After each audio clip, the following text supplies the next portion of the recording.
The best players in World of Tanks look at this team deployment and think this is perfect, whereas the majority of players look at this and fear every second. And in today's video I'm going to talk about how you can reverse your view on +2 -2 matchmaking and improve your chances of impacting games and increasing damage more than when you're top tier, where you would have thought it's impossible to win. And I've broken it down into some key tips that I'll outline in this video so we can all think like these best players. The number one pitfall that everyone falls into, at least when you first start playing World of Tanks, is you're thinking of the worst case, not of the potential of every game. Now this is vague for a reason, but it's imperative that the first thing you do when you get into a bottom tier game is look for ways to exploit the enemy team and where you can fit into a position to best support your top tiers and avoid being a camel with its head in the sand at the back. So what does this mean? Well, most players look at a bottom tier game and instantly get annoyed, upset, triggered, or feel like there's no point in playing. But in actuality,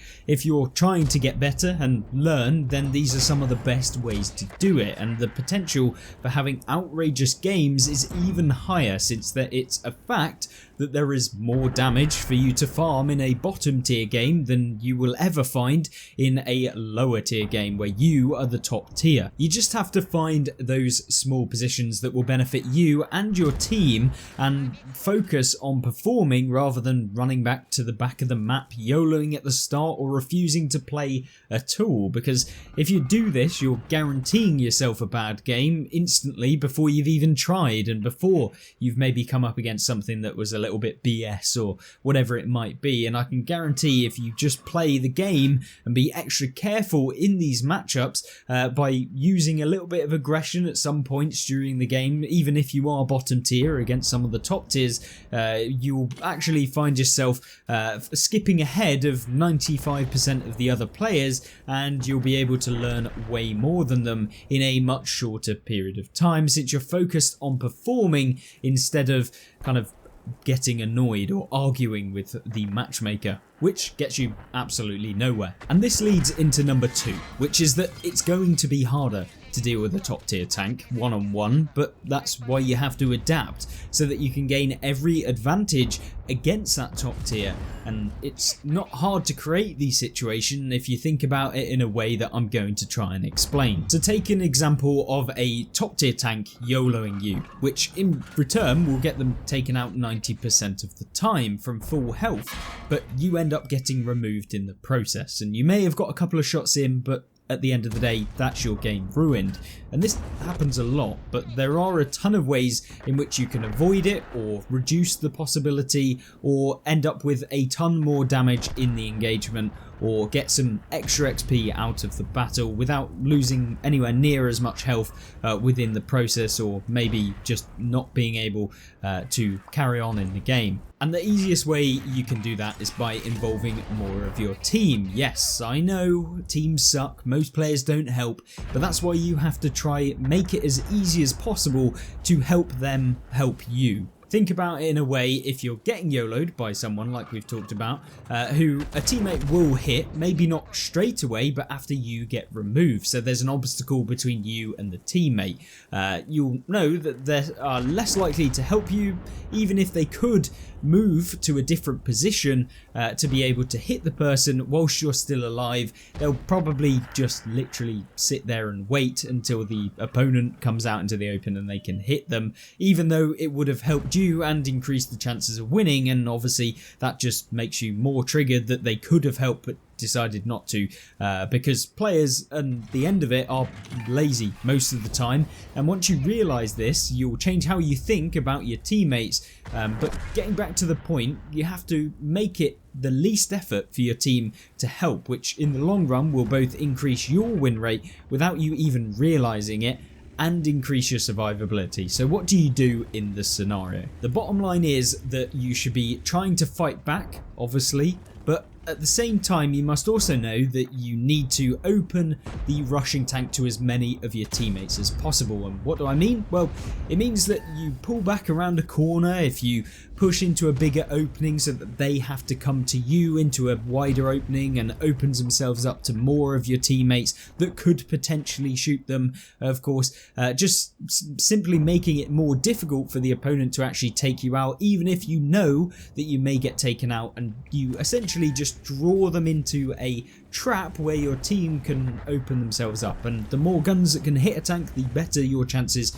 of surviving. And it's super simple. I mean, a lot of players don't do it though, and yeah, I mean, they complain when someone else doesn't move to help them, but they won't actually move to try and make it easy for that person to help them. So a lot of the time the player just won't help you, and although that is more a reflection on them, at the same time you can make it easy for yourself, and that's ultimately what I always do in my own games, and why some of the best players will also do this. And once again, I want to reiterate that if your team has to do something to help you, they probably won't. So make it impossible for them to not do that, and give them ability to hit whatever it is that might be YOLOing you or might be coming towards you, because remember, you might be a bottom tier tank up against a top tier tank,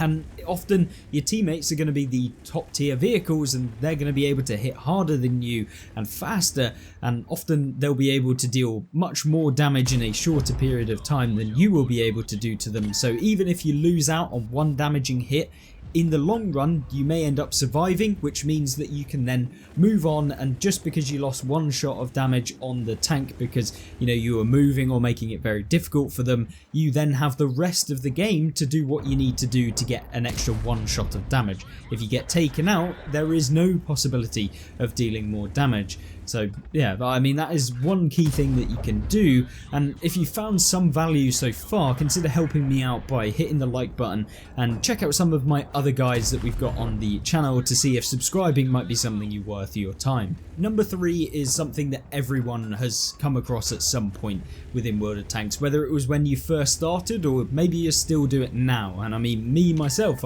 I still fall victim to this, and that is play fearless, don't play stupid. So, and this point is based on that most people genuinely have like the psychology of when they're playing up against top tier tanks that they are better than you. Remember that it is just a statistical case of the vehicle, but not of the player driving, and often players playing them lose more games than they win. The average is a win rate less than 50%, and yes, they may have more alpha, they may be able to reload quicker than you, but they still abide by the trap mechanics in the game. They still have to reload like every other player, and they can still get set on fire. They're still prone to being hit by other tier vehicles in your game as well. So there are a ton of ways that you can deal with them, and it isn't just necessarily that they are going to be better than you. And if you find yourself in a position where you're using your knowledge and your experience and making it very difficult for them, a tier 8 can still be a possible threat to a tier 10 and actually be better than them if, of course, the player isn't necessarily the most experienced in the tier 10. Obviously, often people get scared rather than using their brain. If you take a hit from a top tier tank, for example, don't just immediately pull back. If you're one-on-one, get your shot back at them, and this happens all of the time. They take a hit, they don't then replace the hit onto the top tier tank, even though they still abide by that reload. Like we've said,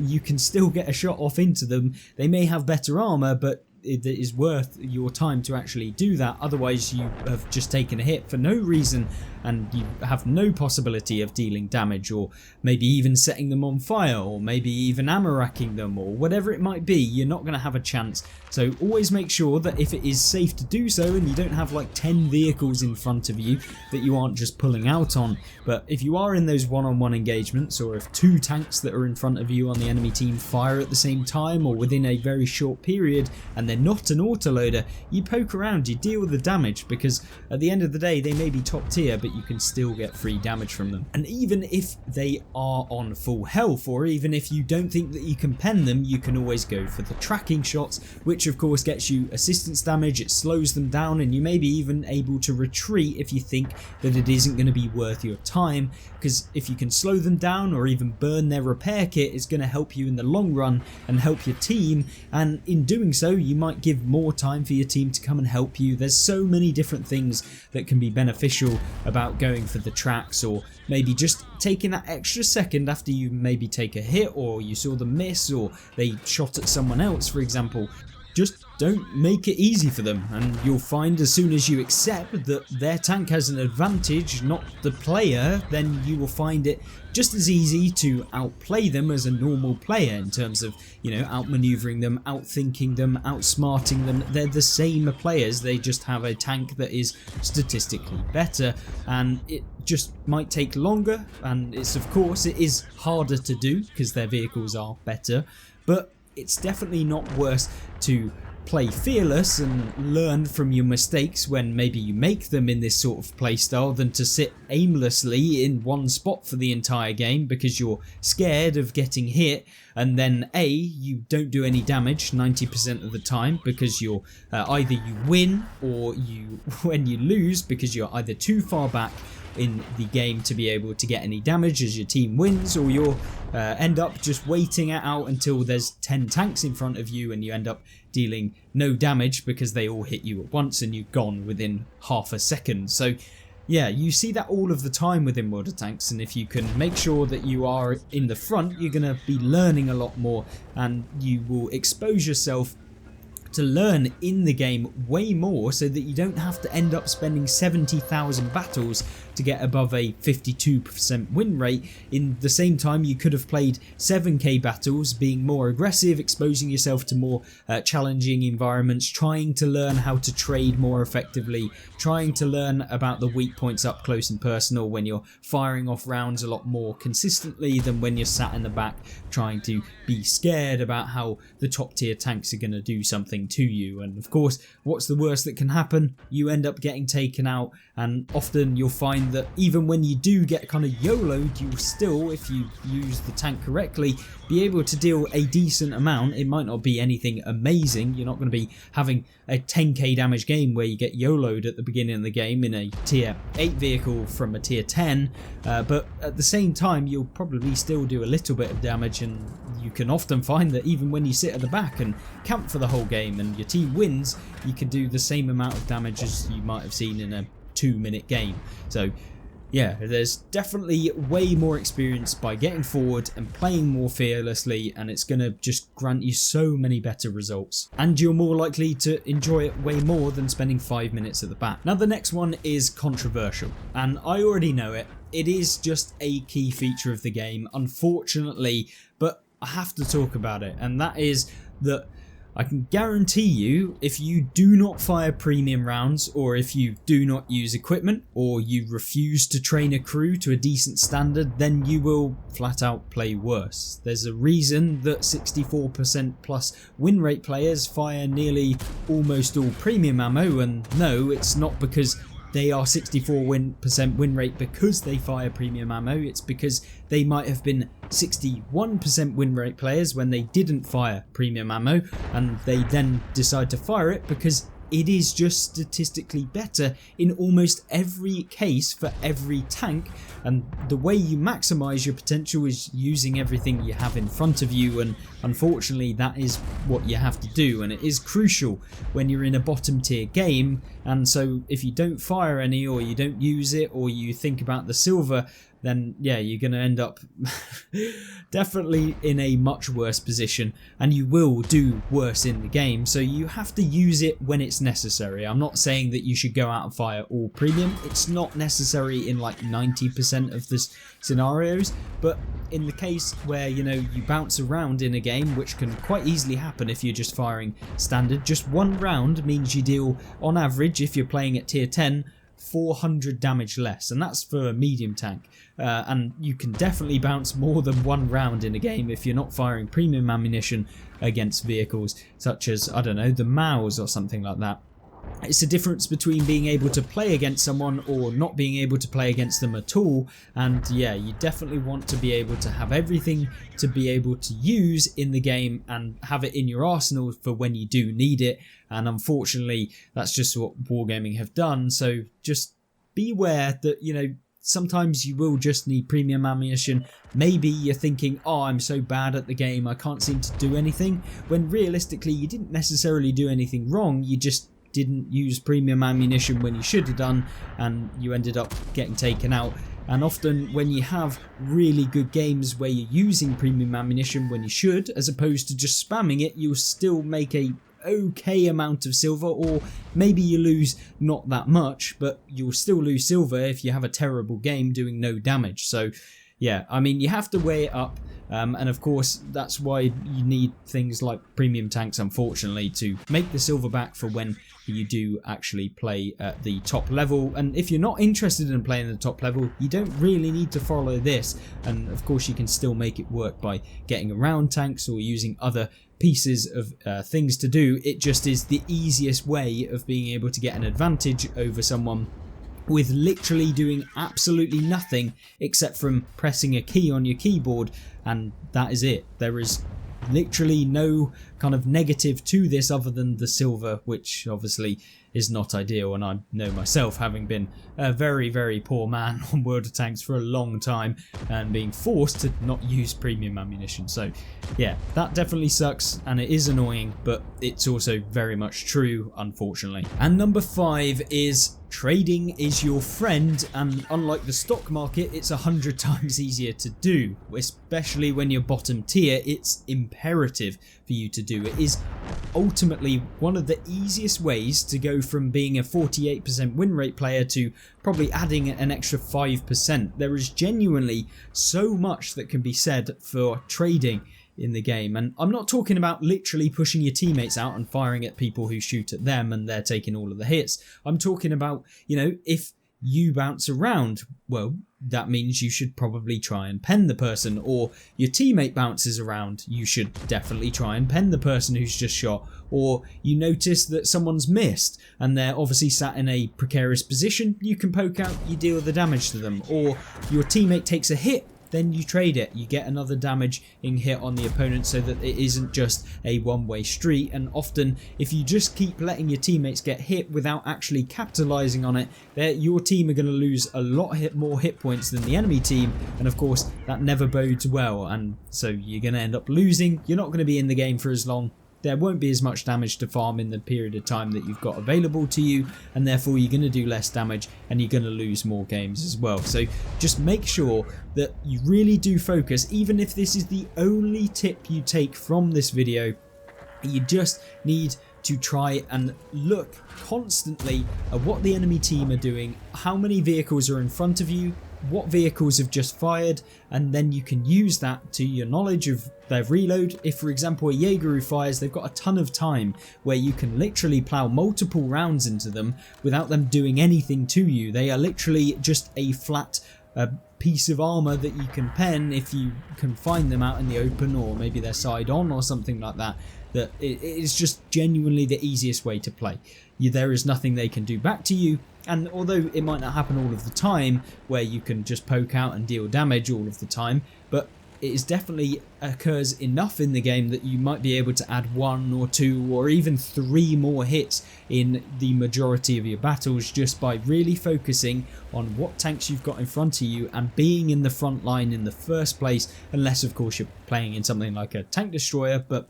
it comes imperative in the mid to late game in those sorts of tanks when you come in and try and find some damage where you can't just sit at the back in a bush